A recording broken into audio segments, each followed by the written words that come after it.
최근에 의미 있는 통계가 하나 나왔습니다. 요새는 뭐 어딜 가든지 기업이건 국가건 뭐 교회건 어딜 가든지 다 이 통계 데이터베이스를 아주 중요시 여깁니다. 왜? 샅샅이 보다도 정확하게 세밀하게 알 수 있거든요. 우리 교회니까 이제 아무래도 교회는 믿음에 대한 얘기겠죠. 그래서 했는데 무종교인 1000명을 상대로 했어요. 요새 무종교인이 우리나라에 몇 프로라고 그랬죠? 제가 지난번에 63%, 37%만 종교를 가진 거예요. 기독교가 아닙니다. 종교인구는 37%밖에 안 돼요.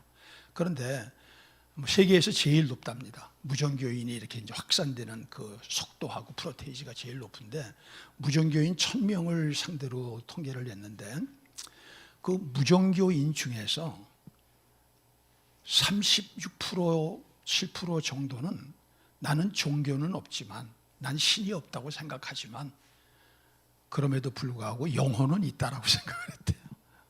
참 우습죠? 네. 영혼은 있다. 그리고 나는 뭐 종교 이런 거 없다. 나는 그런 거 난 믿지도 않는다 하는데 40%는 지금도 여전히 점을 치거나 사주를 보거나 타로를 하거나 구슬하거나 이런 주술적인 것을 관련하고 지금도 그걸 맺고 있다는 것입니다. 이런 현상이 참 어떻게 보면 자기 모순같이 보이죠. 그런데 이제 이런 겁니다. 이것을 해석하면 중요한 건 통계를 아는 것도 중요하지만 통계를 읽는 게 중요한 것이거든요. 이 통계가 의미하는 게 뭐냐 하는 것입니다.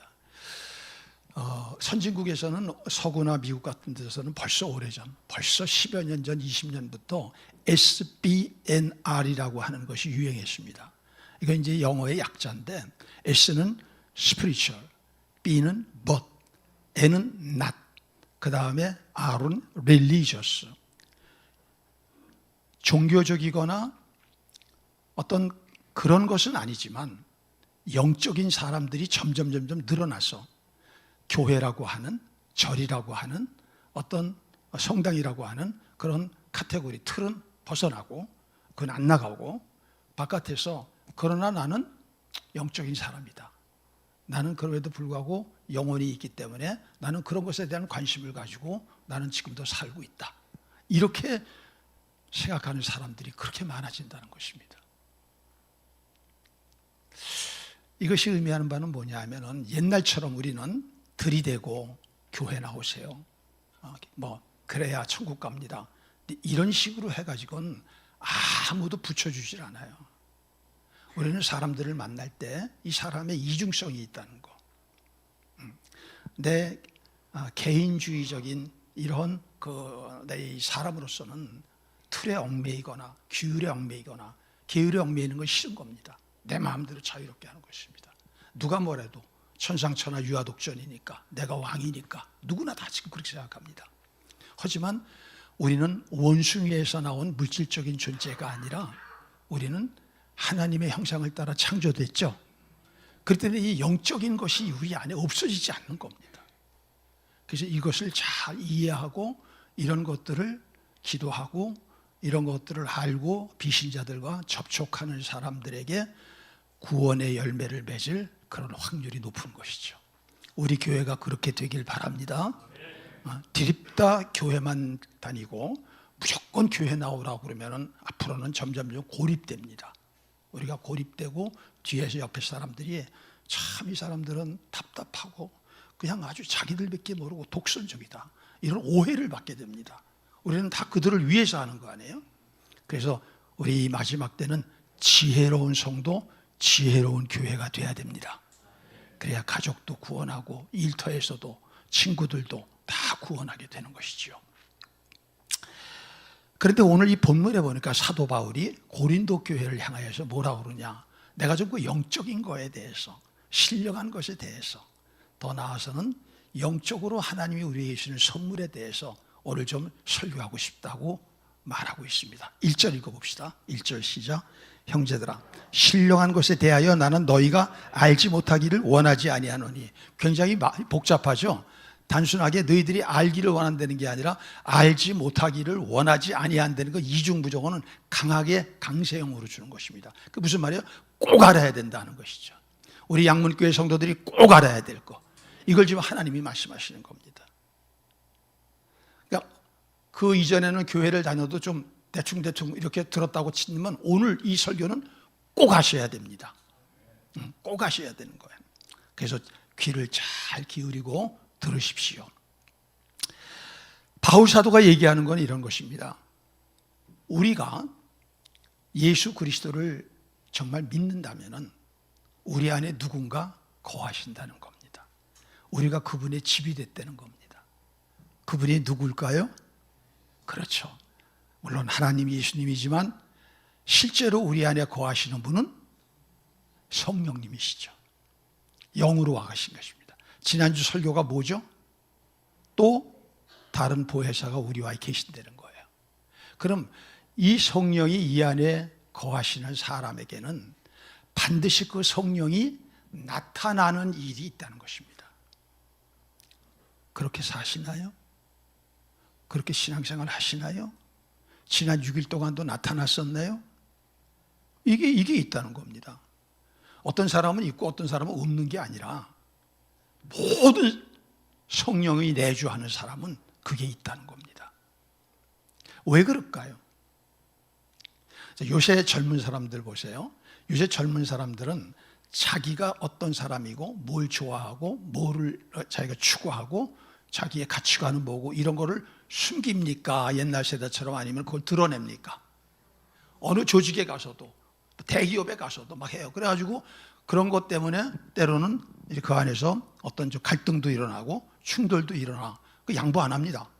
그리고 토론합니다. 논쟁하죠. 그리고 이제 그것이 만일에 수틀리면은 어떻게 해요? 이렇게 사직서까지도 내요.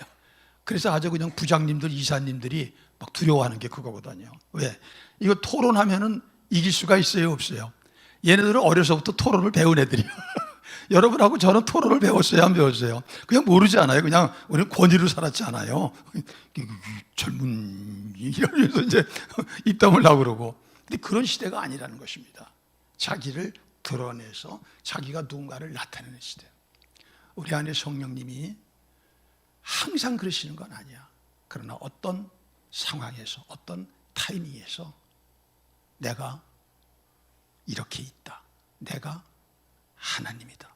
내가 하나님이 이렇게 일하신다. 이런 거를 드러내고 주목시키는 일이 있다는 겁니다.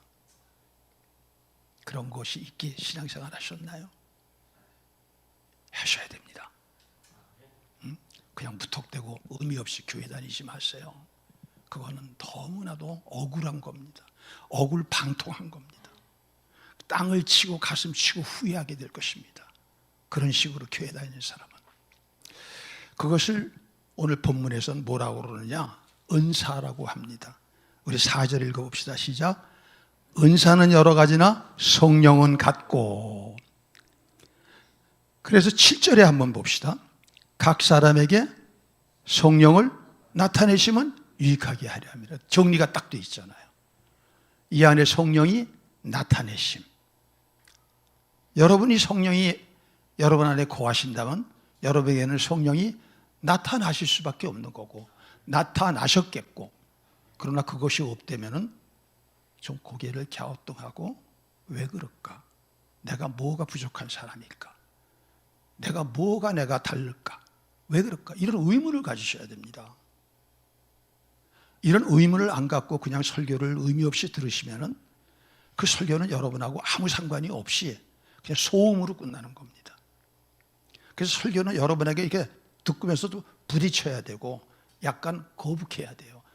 약간이 아니라 너무 거북하면은 우리가 죽습니다. 그래서 적당히 내가 힘들고 어렵고 참 거북할 즈음에 이제 이게 풀어지는 게 설교거든요.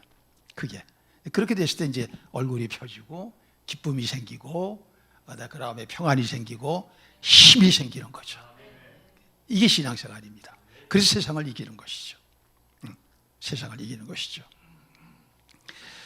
그럼 이 성령의 은사, 여러분 많이 들으셨을 것입니다. 은사라는 얘기는.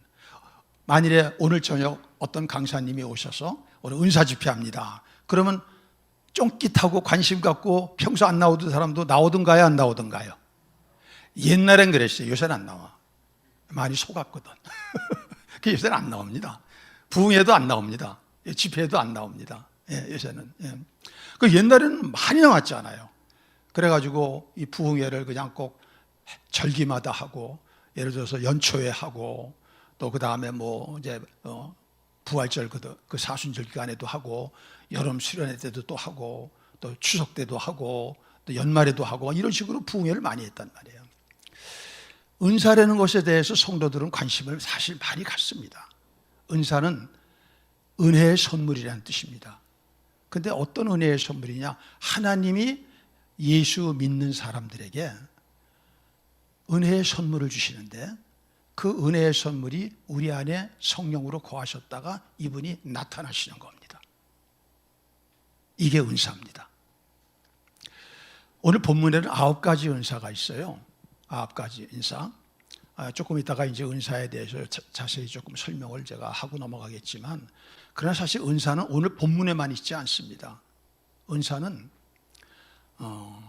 최소한 한 3군데의 그 은사를 분명하게 정리해 주고 있어요. 그 첫째가 뭐냐? 로마서 12장 6절에서 8절입니다. 같이 한번 읽어보도록 하겠습니다. 우리에게 주신 은혜대로 받은 은사가 각각 다르니, 혹 예언이면 믿음의 분수대로, 혹 섬기는 일이면 섬기는 일로, 혹 가르치는 자면 가르치는 일로, 혹 위로하는 자면 위로하는 일로, 혹 구제하는 자는 성실함으로, 다스리는 자는 부지런함으로, 긍휼을 베푸는 자는 즐거움을 할 것이다. 이게 무슨 말이냐면, 이건 안 하셔도 됩니다. 로마서에서 바울 사도는 로마 교회 성도들을 향하여서 하나님이 주시는 은사가 있다.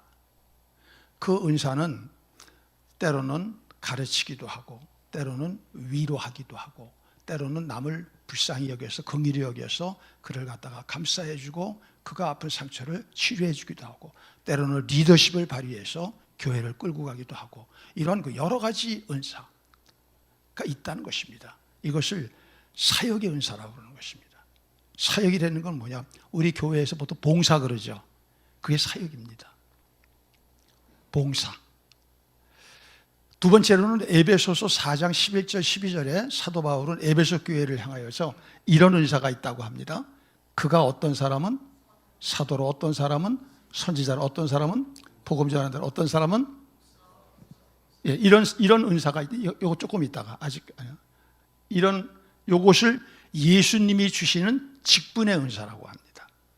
직분의 은사. 사도, 선지자, 복음 전하는 자. 어떤 사람은 뭐예요? 목사와. 이 목사와 교사는 하나입니다. 정관사가 하나로 붙어서 한 사람 안에 목사, 교사 2가지 기능을 발휘하는 사람. 오늘 박정현 목사님 그렇게 오셨습니다. 믿습니까? 그럼 왜 오셨느냐? 왜 오셨느냐? 그 다음이 12절입니다. 이런 성도를 온전하게, 봉사의 일을 하게 하며 그리스도, 여러분을 온전하게, 여기서 온전하게는 성숙하게, 미숙하고 유치한 교인들이 아니라, 쓸모없이 교회만 다니는 사람이 아니라, 저분은 그리스도인이야, 저분은 성도야, 내가 딴 분은 몰라도 저분은 믿어, 이런 평가를 듣고 다른 사람의 모델이 될 수 있는 그런 사람으로 그렇게 양육해서 뭘 하게 해요? 이게 사역입니다. 그러니까 사역이라는 것은 해도 되고 안 해도 되는 게 아니라, 정말로 예수 믿고 구원받은 사람은 할 수밖에 없는 게 사역입니다.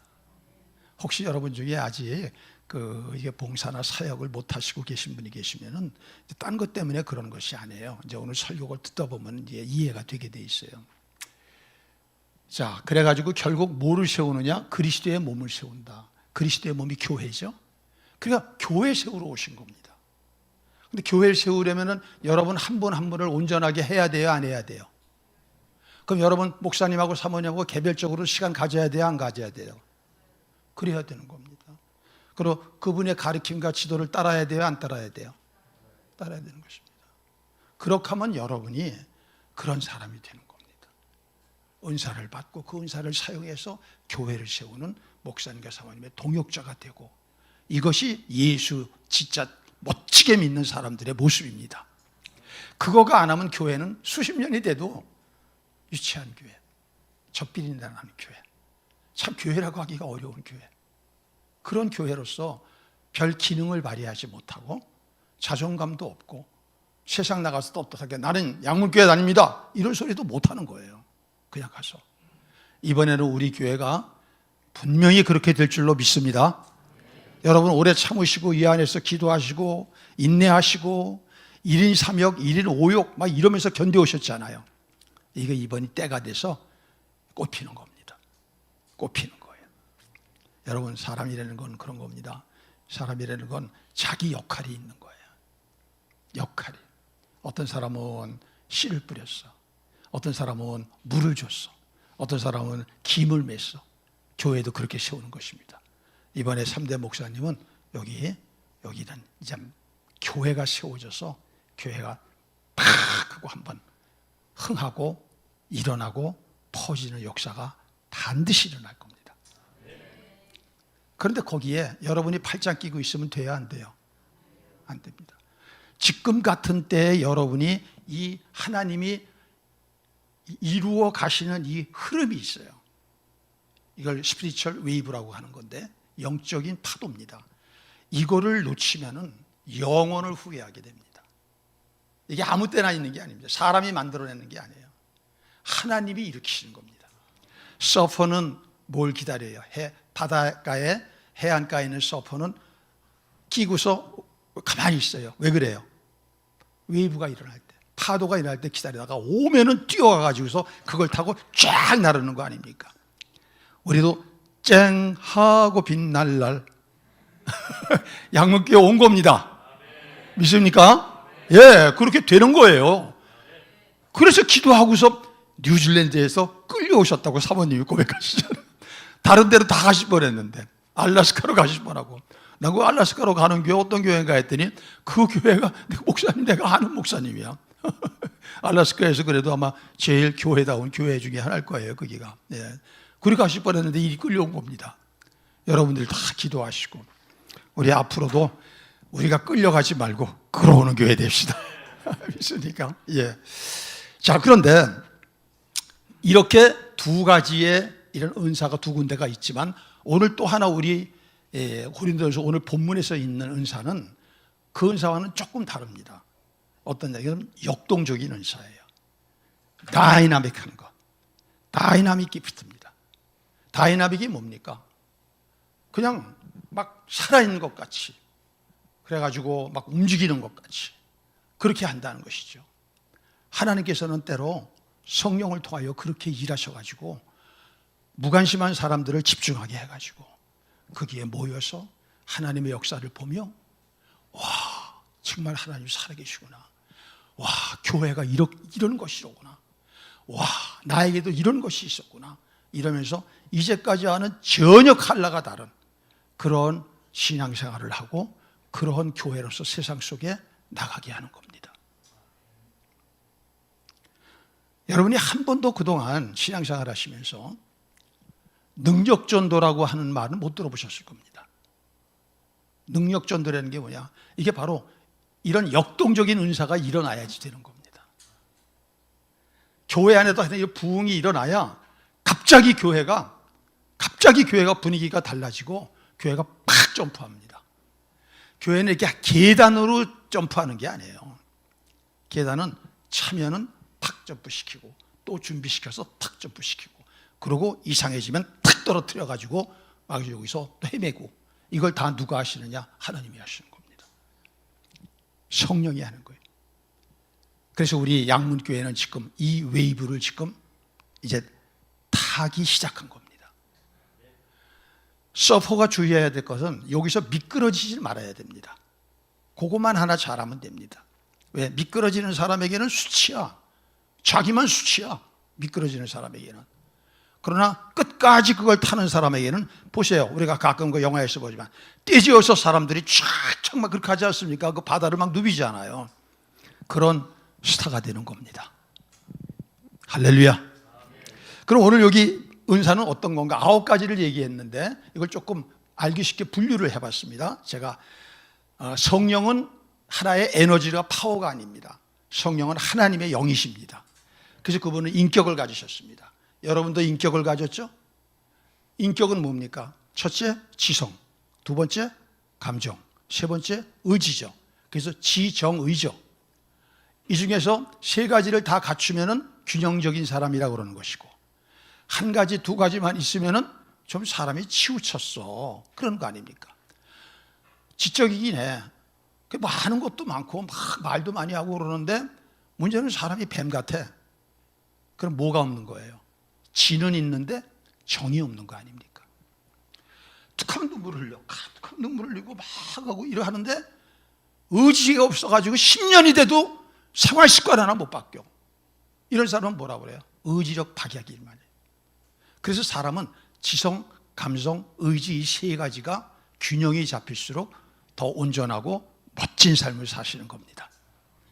우리 양문교회가 그런 교회가 지금 되고 있는 겁니다. 지금 되고 있는 거예요. 여러분이 뭐 동의하시나 안 하시나 이걸 하나님이 지금 이렇게 하고 계신 것입니다.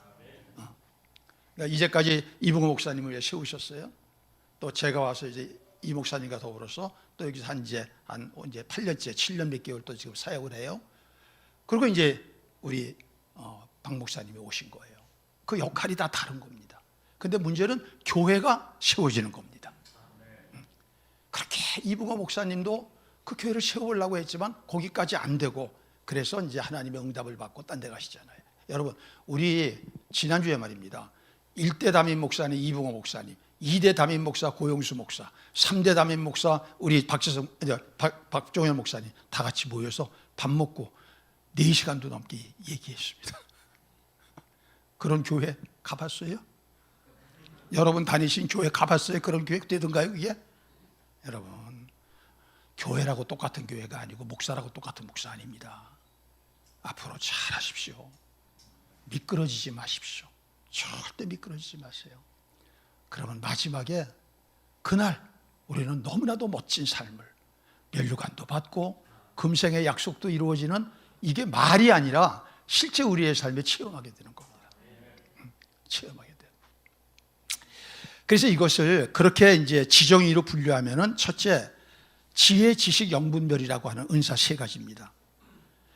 여기서 먼저 지식부터 얘기하겠습니다. 여기서 지식은 세상의 지식을 얘기하는 건 아닙니다. 하나님의 지식, 하나님의 지식. 하나님이 어떤 분인가를 아는 거죠. 하나님이 어떤 분인가를 아는 거는 어디에 많이 나와 있습니까? 말씀하고 성령입니다. 그래서 말씀과 기도가 아니고선 하나님을 알아갈래야 알아갈 수가 없습니다. 성경을 안 보는데 어떻게 하나님을 압니까? 기도를 안 하는데 어떻게 하나님을 압니까? 그래서 이 지식이라고 하는 것은 특별히 하나님을 아는 지식, 일반 지식이 아닙니다. 그 하나님을 아는 지식이 있습니다.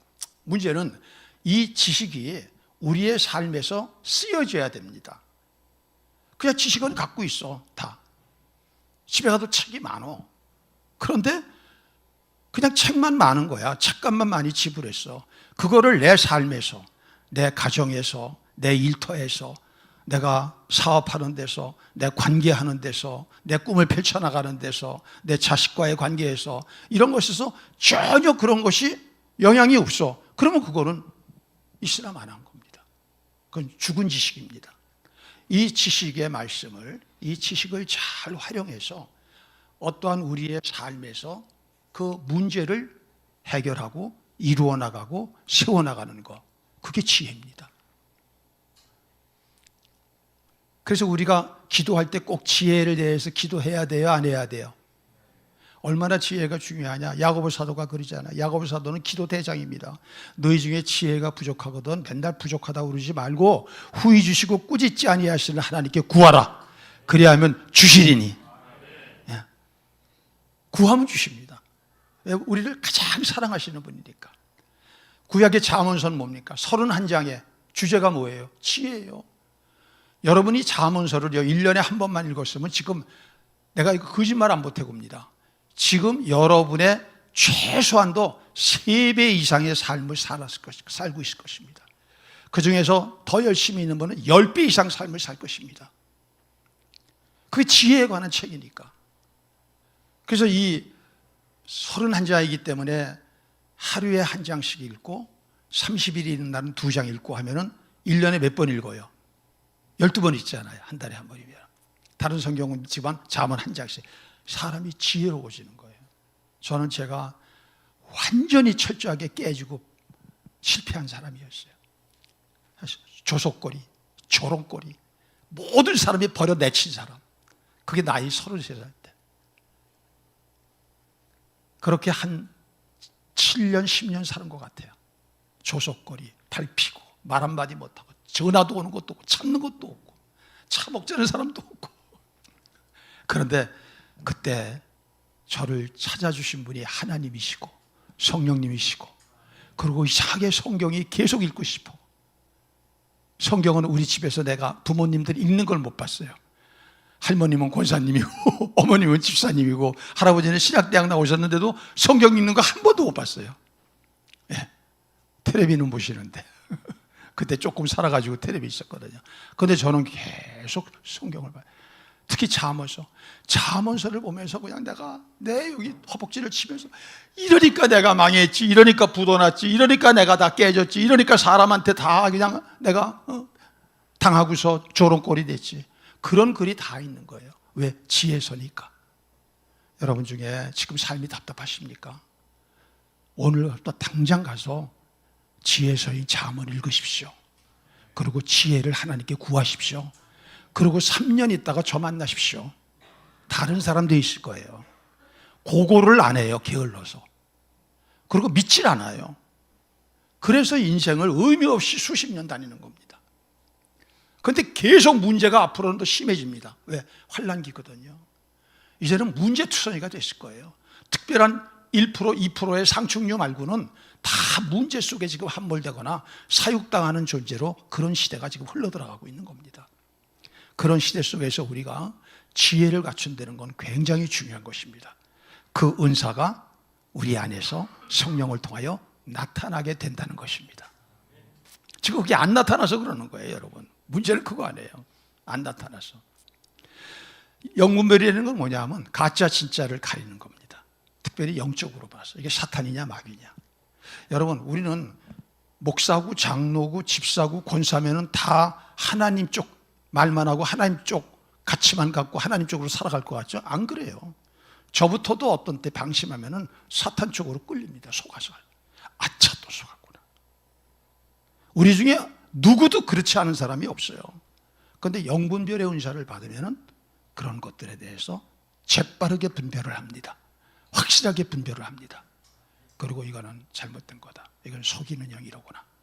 이렇게 하면은 내 삶에 뭐 큰 문제 생기겠구나. 우리 교회에 문제 생기겠구나. 이거 보는 겁니다. 이거를. 지금은 어떤 시대예요? 가짜가 판치는 시대 아니에요. 페이크 기술 때문에 막 이재명 합성, 또 윤 대통령 합성, 한동훈 합성 막 만들어내지 않아요. 그걸 구별할 아무런 실력이 없어. 점점 이제 앞으로 정교해지니까. 그런데 영분별의 은사를 받으면은 여러분 하나님의 성령께서 그렇게 분별하게 해주십니다. 두 번째는 뭐냐? 정적이라고 그래서 정적인 은사는 방언, 예언, 통변입니다. 방언은 뭐냐? 성경에는 방언이 두 가지가 있어요. 성령이 강림하셨을 때 거기에 모인 15개국에서 모였던 사람들이 하는 것을 외국어 방언이에요. 외국어 방언이에요. 그러니까 우리 한국 사람이 영어를 하고 스페인어를 하고 뭐 라틴어를 하고 이랬다는 얘기죠. 그런데 오늘 이 고린도서에서 얘기하는 것은 그것이 아니라 하늘의 언어, 영의 언어, 천사들의 언어, 이게 방언입니다. 방언은 뭐 여러분 관심 많이 갖죠. 자, 나 방언 지금도 기도 시간에 사용해서 하고 있다고 하는 분 손 들어보세요. 네, 여러분 잘 하시는 겁니다. 그 방언 기도의 영입니다. 하나님의 비밀을 말하는 겁니다. 그래서 하나님하고 더 가까운 것이고 그거를 멸시하지 마십시오. 제가 아는 분 어떤 분은 목회했을 때 다른 분들은 방언을 유창하게 받았어요. 막 유창하게 받아가지고서 몰라 칼로시오, 뽀 칼로시 칼로시오 막 이렇게 얘기하는데 자기는 또또또또또또 이러니까 이 사람이 창피한 거라. 그러니까 뭐 난 이런 거 좋냐고. 그러고 이제 그거를 안 해버린 거예요. 그런데 어느 날 삶에 고난이 왔어. 기도해야 되는데 방언을 할 줄 모르니까 기도를 오래 하질 못하는 거예요. 조금 있다가 참새처럼 발딱 일어나고 발딱 일어나고. 기도는 예수님께서 발딱발딱 일어나라고 그랬어요. 어찌 네가 나와 함께 1시간 동안도 깨어 기도할 수 없느냐 그랬어요. 네. For 1 hour, 1시간이라고 직접 말씀하셨어요. 마태복음 26장 41절에. 왜 그게 중요하냐? 이거는 과학적으로 봤을 때 1시간 이상을 어떤 일에 집중했을 때 그 나머지 우리를 번잡하게 했던 그런 상태를 벗어나서 우리가 다른 감각이나 감정에 휘둘리지 않게 된대요. 그러니까 우리가 어떤 1시간을 기도한다는 건 벌써 그 사람이 하나님께로 연결이 되어 있고 하나님께로 꽂혀 있고 하나님과 동행할 수 있다는 거예요. 근데 사탄이 우리를 막 끌어내려고 그러니까 맨날 사탄한테 속아. 그러면서도 자기가 사탄이 날 갖고 노는 것도 몰라요. 왜? 영적으로 눈이 멀었으니까. 나중에 알았을 때 늦었습니다. 그때는 도둑질 다 당했어. 다 뺏겼어. 건강 도둑질 당해, 물질 도둑질 당해, 사랑 도둑질 당해, 사람 도둑질 당해. 땅을 치고 울어도 이제는 안 되는 거예요. 지금입니다. 신앙은 언제나 지금입니다. 죽어서가 아닙니다. 지금, now. 지금 여러분의 신앙이 바로 이 분별력을 사용하고 하늘의 언어를 사용해서 원수마귀와 싸우고 지혜롭게 여러분들의 삶을 해결해 나가면서 승리하고 이제는 자기 문제 해결했으니까 다른 사람의 문제를 돕는 사람 되기를 주의 이름으로 축복합니다. 통변이라는 것은 이 방언이 무슨 말을 하는지 모르는 거예요. 좀 강하게 은혜를 받았을 때 희미하게 한두 번 잠깐 그럴 수 있어요. 그렇기 때문에 방언을 하는 사람은 자기도 모르는 말을 하는 거니까 그래서 통변의 은사를 구하라 하는 것입니다. 그러면 이 말이 무엇인지를 알고 그걸 가지고 교회 안에서 이것이 지금 뭐를 한다 그런 것들을 가서 통역을 해줄 수 있는 그런 은사를 얘기하는 것입니다. 예언이라는 건 뭐냐? 물론 우리는 예언하면 앞일을 해석하는 거, 앞일을 얘기해 주는 거. 그래서 우리는 이렇게 생각하죠. 아, 테슬라 주가 오를 것인가? 아니면은 마이크로소프트 주가 오를 것인가? 이제 그런 생각을 많이 합니다. 최은식 박사가 그러더라고요. 자기를 만나려고 무수한 사람이 애를 쓰는데 만나면은 결국 이 얘기 저 얘기 딴 얘기 하다가 결국 하는 얘기는 뭐냐면 그런데 어느 주식을 살까요? 사람들의 생각이 그런 데 있단 말입니다. 그런데 여기서 예언은 물론 앞일을 나타내는 일도 있습니다. 이런 거죠. 여기서 지금 어느 날 설교를 들었어. 근데 이분이 지금 내일 월요일 날 무슨 일을 하려고 그래. 어디하고 계약을 하려고 그래. 무슨 일을 판매하려고 그래. 또 어떤 사업을 벌리려고 그래. 근데 설교를 듣다가 보니까 갑자기 불안한 마음이 들어. 그러면서 내가 저지하는 마음이 들어. 옛날에는 이렇게 강하게 못 느꼈어. 그래서 그걸 가지고 이게 뭐지? 막 괴로워, 답답해. 하나님께 기도했더니 하나님께서 가르쳐 주신 거야. 그거 하지 마라. 그 다음날 안 한 거야. 욕을 먹어가면서까지 죄송합니다. 내가 계약금 물어주면서까지 안 했습니다. 나중에 봤더니 이게 했으면 완전히 큰 손해와 위험할 뻔한 일이야. 그런 거를 인생에서 여러 번 겪는 겁니다. 저는요, 대전에 한 분은요, 50대 여자인데 집을 팔았어. 팔렸더니 그 다음 날부터 쭉쭉쭉 빠져가지고서 5억이 3억 됐어. 화병 나서 돌아가셨어요. 신문에 났어요. 여러분, 물론 그런 예언도 있습니다. 그러나 여기서 하는 예언은 그것보다도 하나님의 말씀을 주셔서 그 말씀을 여러분이 맡아갖고 있다가 그 말씀을 전하는 겁니다. 주로 누구냐? 목회자들, 또 선지자들, 이런 사람들이 이제 그런 일을 많이 한 것이죠. 그런데 여러분, 평신도가 하지 말라는 법 없습니다. 교회 안에서 작은 교회는 부교육자 제대로 쓸 수 없어요. 오지도 않아요. 제대로 된 부교육자 오지도 않습니다. 여기 멀리 부교육까지 뭐로 옵니까? 그럼 이거 어떡합니까? 중고등부 어떡하고, 아동부 어떡하고, 영유아부 어떡하고. 여기에는 목사님의 신앙을 통하여 잘 양육되고 성숙한 사람 얼마든지 가서 그분을 목사님이 지도해 주면 아동부 설교자, 중고등부 설교자, 교사 할 수 있는 것입니다. 믿습니까? 얼마나 좋습니까? 그럼 얼마나 좋았어요. 왜? 그걸 안 하니까 자식들이 교회를 안 다니는 겁니다. 그 자식들이 다 부모가 조금 돌아가시기만 해도 교회 안 나옵니다. 얼마나 손해입니까 이게. 우리 교회는 자 신앙을 여러분들이 훈련받으셔서 교회 학교 같은 거 이런 것은 다 여러분 중에도 이런 예언, 하나님의 말씀을 맡아서 전할 수 있는 그런 은사가 있으신 분들이 계세요.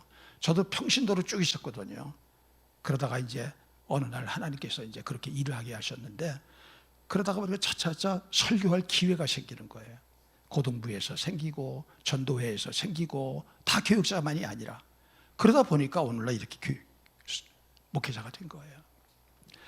자, 그러면 또 하나 이제 마지막으로 의지적인 은사가 있습니다. 의지적인 은사는 뭐냐? 믿음, 신유, 능력입니다. 믿음이라고 하는 것은 구원받는 믿음이 아닙니다. 다른 사람은 다 못하겠대. 근데 이 사람은 저한테 맡겨주세요. 저는 할 수 있을 것 같습니다. 근데 다른 사람이 남은 못한다고 그러니까 맡겼어. 멋지게 해내는 거야. 그 사람의 믿음이 다른 거예요. 옛날에 그런 경험이 있었어요. 제가 양수리 수양 가서 침례를 주는데, 침례 한 번 받으면은 아무리 적게 받아도 3, 40명 받았습니다. 많을 때는 60명 받고 이랬어요. 그런데 한 가운데에 큰 돌이 있어가지고 목사님이 가운데에서 딱 침례를 주셔야 되는데 이쪽 구석에서 가서 줘야 되는 거예요. 그러니까 목사님이 거기 이제 부흥회 시작하는 날 현장을 딱 가서 보시고 이제 셋째 날 침례를 주는데, 저게 없어야 저거 침례를 제대로 줄 텐데 한두 사람도 아니고 그러셨어요. 그런데 우리 사남전도회 쪽에서 그중에서 한 분이 그랬습니다. 그거 한번 제가 해보겠습니다. 그 목사님 너무 좋아가지고 그럼 이거 한번 해보라고. 그럼 교육자들한테 지원해 주라고, 뭐 필요한 거 있으면. 글쎄 기계로도 안 되고 뭐로도 안 됐는데 그거를 교회학교 어린아이들 12명 데리고 끌어내가지고 평지로 만들어버렸어. 그게 아니 어떻게 했냐 그랬더니 자기는 그것을 어떻게 하면 될까 하는 것들에 대한 그게 보이더니 확신이 생겼대. 근데 나중에 봤더니요, 종이 한 끗 차이에 포기하고 포기하지 않은 사람이 갈리더라고. 이제 아들이 10명이 해도 움직이지 않아. 그러니까 지나가는 아이들한테 또 붙였어요. 어른들은 다 안 된다고 다 포기했어. 그런데 이 집사님이 아이 지나가는 아이에 붙어서 2명을 더 했어. 11명일 때도 꼼짝 않았더니 12명 아이들이 붙어서 응차 했더니 들썩하는 거야. 그러니까 와 소리가 났더니 어린아이들이 그걸 경험하더니 역발산 기계새가 됐어. 그래가지고 그 큰 걸 갖다 끌어내고 목사님이 너무 흐뭇해가지고서 한 방 쏘셨잖아요. 목사님 남전도에. 여러분 그런 것이 믿음입니다. 여러분 믿음이 똑같은 게 아닙니다. 예수님이 그러시잖아요. 산을 옮길 만한 믿음. 우리 그러한 믿음의 사람들이 이 안에 다 숨어 있습니다. 믿습니까? 오늘 말씀을 들으면 그게 이제 나타날 겁니다. 지금까지 못 나타났어도. 또 하나는 신유, 병 고치는 겁니다. 당신을 병 고치는 게 굉장히 지금처럼 병원이나 약국이 많지 않았으니까. 그래서 교회에서 장로들이 많이. 예수님이 하신 일이 뭐예요? 예수님이 가르치며 전파하시며 치유하시며. 그러니까 교회는 예수님의 몸, 교회가 예수님입니다. 교회가 치유해야 돼요, 안 해야 돼요? 병만 나면 쪼르르 병원 가. 우리가 경험하는 병의 반 이상은 교회 갈 필요가 없는, 병원 갈 필요가 없는 겁니다. 그 나머지는 저절로 자연 면역에 의해서 될 수 있는 거예요. 너무 병원을 자주 간다는 것이 우리에게 도움되는 게 아닙니다. 그래서 예수 믿는 사람들이 병원을 그렇게 좋아 안 합니다. 마지막 어쩔 수 없을 때, 그리고 그럴 때 병원 가는 것입니다. 그렇게 했을 때 그 삶이 건강해지고 또 든든해지고 또 오랫동안 병에 대한 두려움에서 해방돼서 살 수 있는 것이죠. 교회 안에서 그러는 것입니다. 예전에는 교회 안에서 어떤 권사님이, 물론 이제 목사님도 그런 게 있죠. 그래가지고 안수기도 하고 하면은 그냥 낫습니다. 그러면 뭐 병원 그렇게 다닐 필요가 없이 그렇게 많이 다니지 않는 겁니다.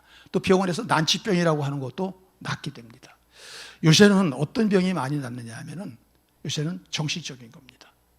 신경성 병, 공황장애 이런 거는 솔직한 얘기가 교회 안에서 그 목회자 또 그 은사를 받은 분 신뢰하면은 그냥 병원에 가서 비싼 그 상담료의 비싼 약 먹지 않고 그 약 먹으면 사람이 이 안이 완전히 해마 조직이 나빠지거든요. 그 사람이 멍한 사람이 돼요. 멍해가지고 살만 찌고.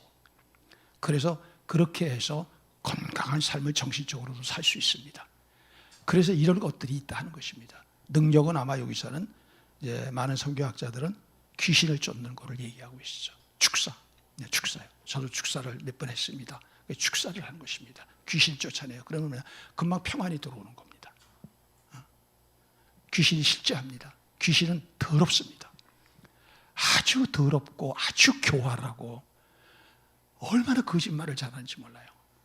꾸짖고 축사를 할 때는 가만히 숨어 있다가 그 다음에 좀 드린가 보다 해가지고 잠시 이렇게 놓고 영적으로 기도도 안 하고 한 사람이 들어가니까 그 사람한테 그냥 막 공격을 해가지고 옛날에 축사할 때 청년회장 하나는 그 공격을 받아가지고 죽다 살아났어요.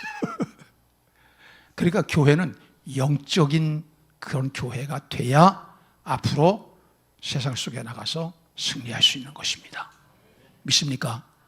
그래서 오늘 영적인 것에서 얘기하는 게 그거예요. 바울이 그런 걸 나타내신다 이거예요. 그럼 누구에게 나타내시느냐? 우리 봅시다.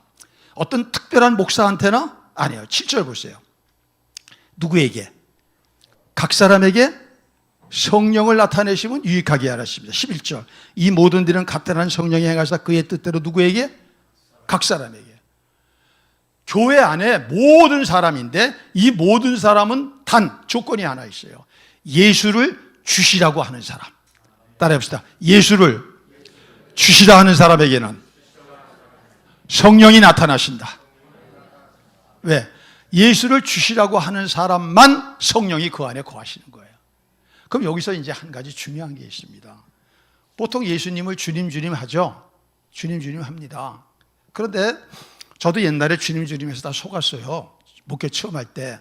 그런데 보니까 주님 주님 하는데 주중에 가서 신방 가서 보니까 그 주가 메시아 주가 아니라 술주더라고요.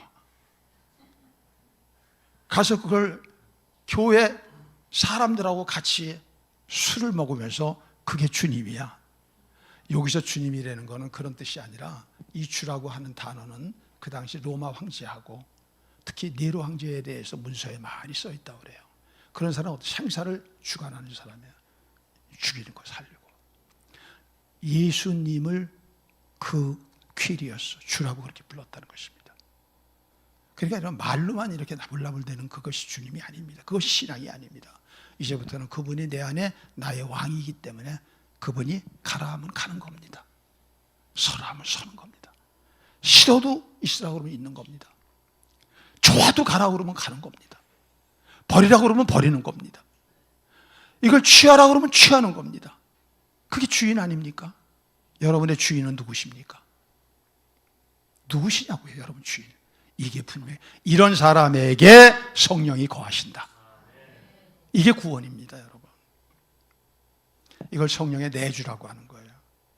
내주.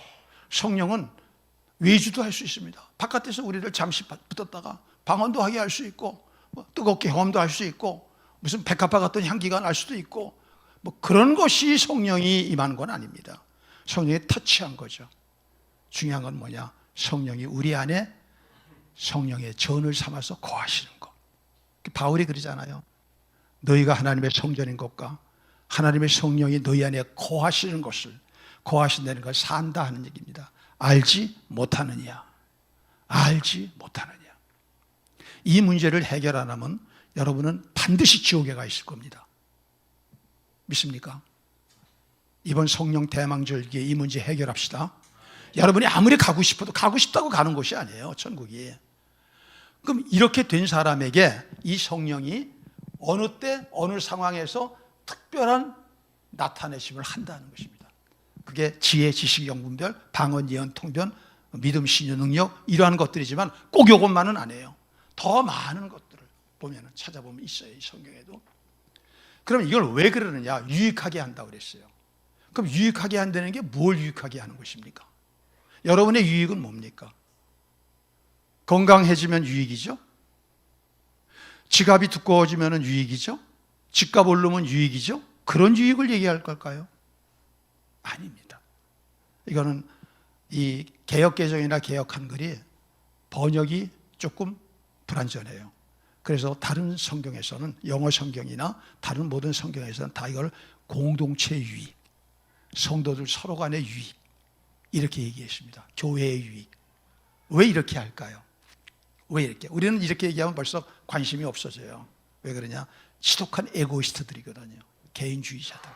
그러니까 나 개인에게 유익하지 않으면 교회가 유익하건 다른 성도가 유익하건 상관이 없는 거예요. 그래서 놓치고 있는 게 있죠.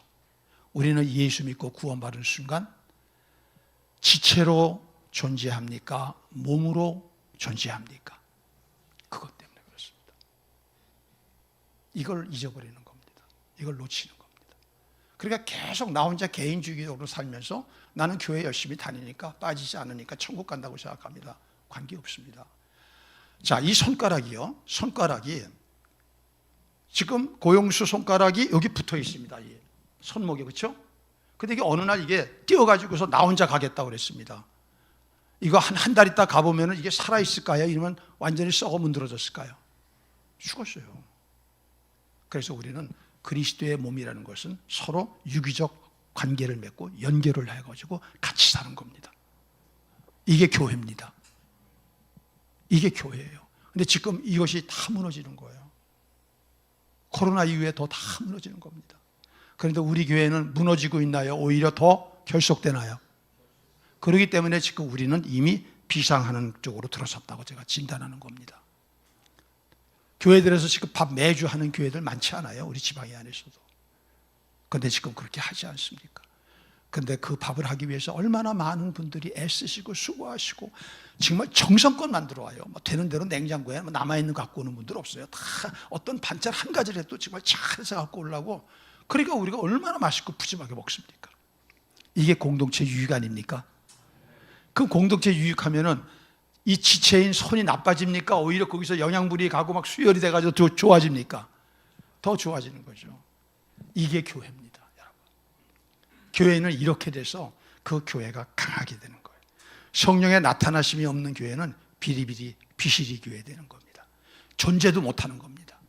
목회자 사역비, 목회자 사례비도 못 드립니다. 생활비도 못. 그런 교회가 한두 교회가 아닙니다, 지금. 그런데 자꾸만 딴 데서 찾는 거예요.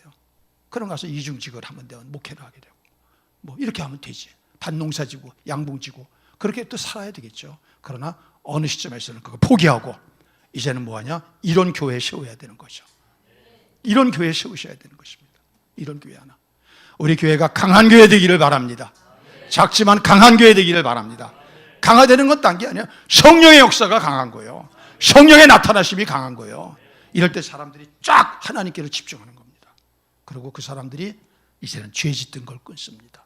세상에 가서 딴짓 하던 거를 끊고 정리합니다. 그리고 이상한 일이 집안에서 생깁니다. 어느 날 계속 고집 부리고 하지 말라는 거 하던 사람들을, 그런 사람들에게 앞이 탁 막히기도 합니다. 어떤 사람은 그 안에서 갑자기 이상해가지고 병원을 가는 일도 생깁니다. 그러나 여러분, 이게 저주가 아닙니다. 성령의 역사가 강할 때는 그렇게 해서 참된 믿음을 가지고 성령의 사람으로 구원받고 성령을 따라 악령의 역사가 없는 삶을 살게 하는 것입니다. 그런 역사가 우리 교회를 통하여 강하게 일어날 줄로 믿습니다. 강하게 일어날. 여러분 목사님 일반 목사님하고 다르시더라고요. 제가 어저께 늦게까지 이제 설교 준비하고 있는데, 무슨 소리가 들려요. 기도 소리가. 누구지? 목사님하고 사모님 밤에 나오고 있어가지고 저보다 늦게 퇴근하셨어요. 제가 11시쯤 퇴근했나요? 11시 반쯤 퇴근했나? 그때까지 기도하고 계신 거예요. 나는 부임할 교회를 미리 가서 목사님 사모님이 밤에 기도하고 간다는 소리를 들어보지를 못했어. 죄송합니다. 내가 이 비밀을 오픈해서. 나는 너무 감사해서 목욕했어요. 그래가지고 혹시나 내 소리 때문에 방해가 돼가지고 기도 마실까 봐 쥐죽은 듯이 조용히. 근데 1시간을 해도 안 가시는 거야. 1시간 15분을 해도 안 가시는 거야. 난 빨리 가서 또 이제 쉬어야지 또 그 다음날. 그래서 할 수 없이 내가 나왔습니다. 여러분, 목사라고 똑같은 목사 아닙니다. 참다운 목사 만나서 참다운 신앙생활하고 더 이상 마귀에게, 귀신에게 이끌려서 이 우상 저 우상을 넘나드는 사람 되지 말고, 여기 나오지 않습니까? 이 우상에 이끌리고 저 우상에 이끌리고 이런 삶 살면 안 됩니다. 앞으로는 굉장히 위험합니다. 우주적 미화됩니다. 이렇게 사시면 이제는 성령에 딱 붙들려서 성령의 인도함 받으며 때를 따라서 성령의 나타나심으로 말미암아 나를 통해서 하나님이 영광 받으시고 하나님께 집중되어지고, 그랬을 때 가족이 구원받고 일터가 구원받고 친지들이 구원받는 겁니다. 믿습니까? 가족들이 그거 경험할 때 보십시오. 그렇게 핍박하는 사람도 못합니다. 김축기 목사님 아버님도 나중에 무릎 꿇고 그러고서 구원받고 돌아가셨어요. 제가 아는 목사님 있습니다. 정순영 목사님. 장인이 예수 안 믿어. 자기 목사인데. 그 얼마나 수치스럽습니까? 목사인데 장인이 안 믿어. 어떤 사람은 목사인데 아버지도 안 믿어. 얼마나 수치스럽습니까? 그래 목숨 걸고 기도하고, 그러고 아버지한테, 장인한테 착하라고. 어느 날 이 장인에게 복음이 들어간 거라. 그래가지고 사위 앞에 무릎 꿇고 전 성도 보는데 무릎 꿇고 안수하고 그러고 침례줬습니다. 아멘. 우리 이런 일들이 일어나길 바랍니다. 우리 가족 구원 때문에 애쓰신 분들 너무 많죠? 예. 자, 이제 그럼 마지막입니다. 왜 어떤 사람에게는 성령의 나타나심이 확실하고, 어떤 사람에게는 긴가민가 알쏭달쏭하고, 어떤 사람에게는 전혀 그게 없느냐, 이것입니다. 첫째는 뭐냐? 아까 제가 얘기를 했습니다. 일단은 성령이 내 안에 거하는 구원받은 사람이어야 된다. 이게 아니면 안 되는 겁니다. 그거는 싸레기니까, 그거는 뭐 쭉쟁이니까 안 되는 겁니다. 일단 성령이 이 안에 오셔야 되는데, 이 안에 오셨어도 내가 기대를 해야 됩니다. 그분에 대해서. 기대가 믿음입니다. 이 안에 모셔는 놨는데 급할 때나 써먹어. 어디 빌딩에 들어가는데 주차할 데가 없어. 약속 시간이 있는데 그때 주님 주차 공간 주세요. 이런 데 써먹으면 안 됩니다. 주님이 그런 분이 아니십니다. 또 어떻게 하다가 한 번 됐다고 해서도 재미 붙이면 안 됩니다. 그렇게 그분을 그렇게 가볍게 여기면 안 되죠. 그래서 이분이 나의 왕입니다. 주님 나타내 주세요. 주님의 음성 듣기 원하고, 주님이 내 지금 기도하는 문제에 대해서 확실하게 응답 주시기도 원하고, 이 일을 하는데, 여러분 교회에서도 그래요. 집사 된 게 중요합니까?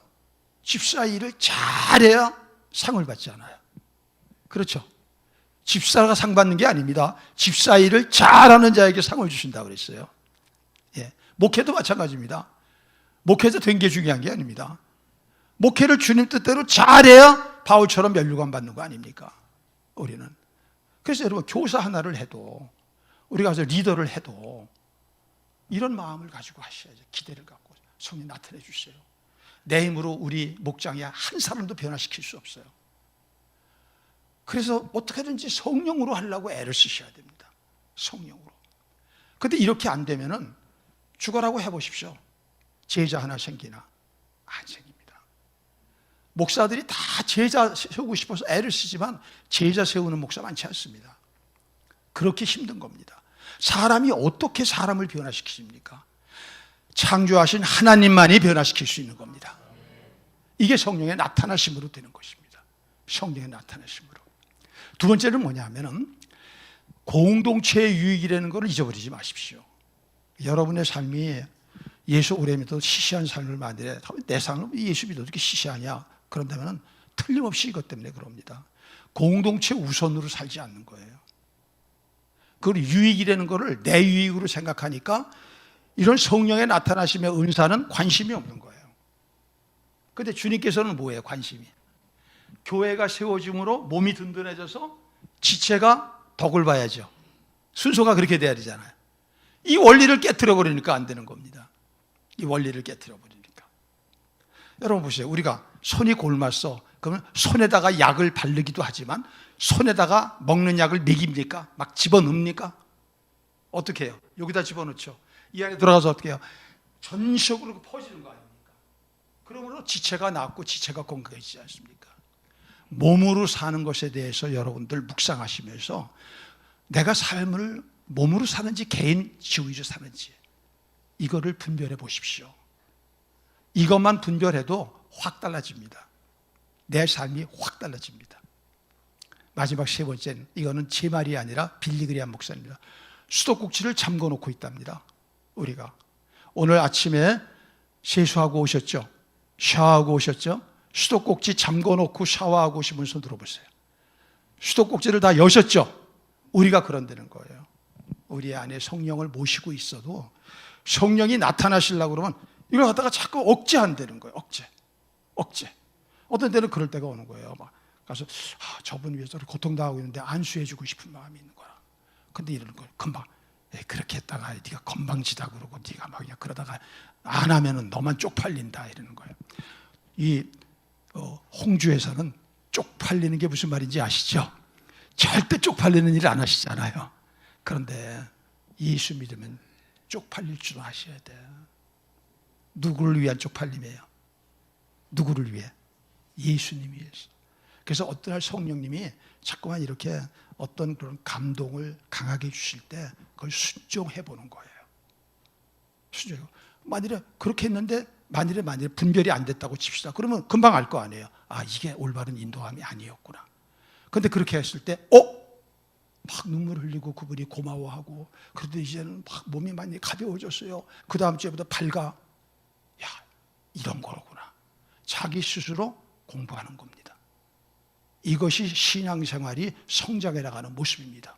이렇게 했을 때 교회가 온전한 교회로 세워지는 겁니다. 에베소 4장 15절 16절 보고 읽고 우리 찬양하고 마칩시다. 에베소 4장 15절 16절 시작. 오직 사랑 안에서 참된 것을 하여 범사에 그에게까지 자랄지라. 그는 어린이 곧 그리스도라. 16절. 그에게서 온 몸이 각 마디를 통하여 도움을 받음으로 연결되고 결합되어 각 지체의 분량대로 역사하여 그 몸을 자라게 하며 사랑 안에서 스스로 세우는 거예요. 이렇게 됐을 때 교회가 되는 것입니다. 여러분, 목사님 사모님 와가지고 목사님 사모님 다 하라고 그래. 어떻게 합니까? 우리 교회는 이미 미자립을 지났지 않아요. 이제는 성장하는 쪽으로 가는 교회 아니에요. 제가 강소영 교회 있을 때 30명까지가 밥 먹는 거야. 밥 굶지 않고. 그 다음에 80명까지가 이제는 조금 이렇게 좀 안정적인 교회로 성장 가도록 가는 거야. 한 150명까지 가면은 그게 강소영 교회로서는 이제는 자리를 잡은 거예요. 그렇게 3단계로 나눴거든요. 그럼 우리는 이미 지금 어디로 가느냐? 지금은 성장기로 들어간 겁니다. 그런데 지금 이건 앞으로 계속 들어올 텐데 계속 목사님만 해라, 사모님만 해라, 다 하면 어떻게 합니까?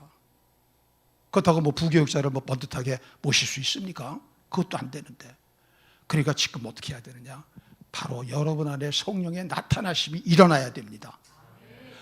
이거였구나. 고용수 목사가 그렇게 얘기하는 게 이거였구나. 이 갈등 때문에 내가 이렇게 시간을 허랑방탕 낭비했구나. 어느 날 알고서 이런 분들이 한 분, 두 분 협력하는 겁니다. 그러면 교회가 세워지는 겁니다. 새 영혼이 보이는 겁니다. 그럼 교회가 역동적이 됩니다. 그리고 그 다음에는 특별히 애를 안 써도 저절로 자랍니다. 스스로 자라죠. 이게 교회가 세워졌다는 것입니다. 서울교회를 그렇게 목회했습니다. 일어납시다.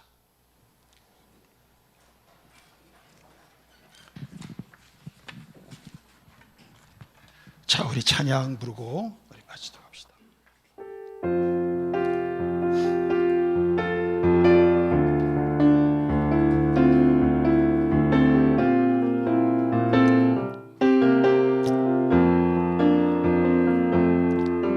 마지막 날에 내가 날려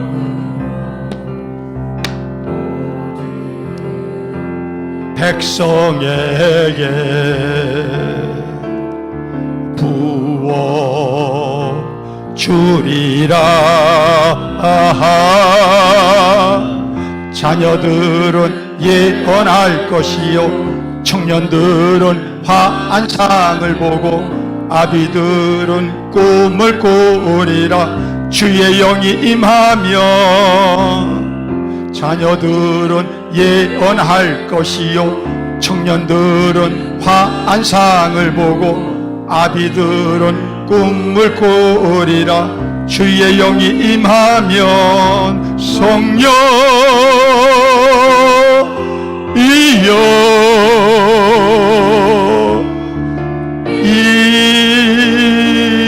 임하소서.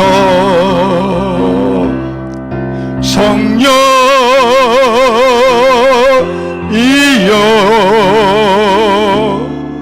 우리에게 임하소서. 우리 함께 기도하십시다.